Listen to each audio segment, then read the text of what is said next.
Selamat pagi anak-anak ibu semuanya. Namo Buddhaya. Apa kabar anak-anak ibu hari ini? Masih tetap semangat? Baiklah anak-anak ibu, hari ini kita kembali belajar lagi bersama ibu mata pelajaran tematik, di mana hari ini kita akan membahas muatan IPA ya. Baiklah anak-anak ibu, silahkan ambil buku IPA-nya dan alat tulisnya. Silahkan buka bukunya halaman 109 tema 6 subtema 3 ya. Adapun tujuan pembelajaran kita hari ini adalah anak-anak ibu mampu menjelaskan upaya pelestarian makhluk hidup, dan anak-anak ibu juga mampu membedakan cara pelestarian hewan dan tumbuhan secara in situ dan ex situ. Nah, baiklah, sekarang anak-anak ibu sambil ibu jelaskan sambil diperhatikan bukunya ya. Buka halaman 109 ya. Pelestarian makhluk hidup bertujuan untuk menyelamatkan dan meningkatkan kembali jumlah individu makhluk hidup tersebut di alam. Pelestarian makhluk hidup sangat penting karena makhluk hidup memiliki peran sebagai sumber ilmu pengetahuan, sumber pangan, obat-obatan, dan menjaga keseimbangan lingkungan serta alam sekitar. Ada beberapa upaya yang dapat kita lakukan untuk melestarikan makhluk hidup. Apa saja itu? Nah, di sini ibu akan membahas dua. Yang pertama, penegakan hukum yang tegas terhadap perburuan hewan yang dilindungi. Jadi di sini nak, pemerintah menegakkan hukum. Jadi dibuatlah nanti undang-undang perburuan bagi siapa yang memburu hewan langka ataupun hewan yang dilindungi akan diberikan sanksi ataupun hukuman, baik itu denda ataupun hukuman penjara ya. Nah, yang kedua, penangkaran dan pembudidayaan hewan dan tumbuhan langka ya, supaya hewan tersebut tidak punah, maka dibuatlah penangkaran agar dia bisa berkembang biak lagi ya. Nah, pelestarian makhluk hidup juga dapat dilakukan dengan cara mendirikan tempat perlindungan ya. Ada dua tempat perlindungan. Yang pertama perlindungan in situ, dan yang kedua perlindungan ex situ. Apa saja itu? Artinya, yang pertama, perlindungan in situ adalah tempat perlindungan di dalam habitat aslinya.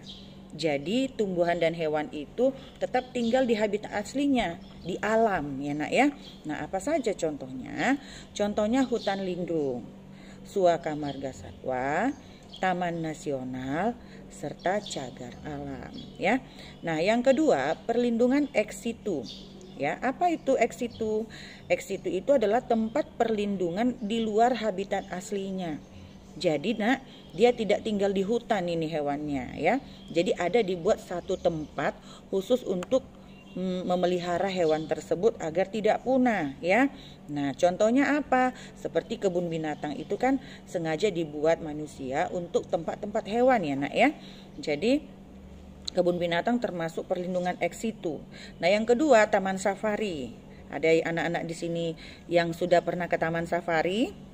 Iya, mungkin ada beberapa di antara kamu yang sudah pernah ke taman safari ya nak ya. Banyak hewan-hewan di sana ya. Hewan-hewan langka juga banyak di sana ya.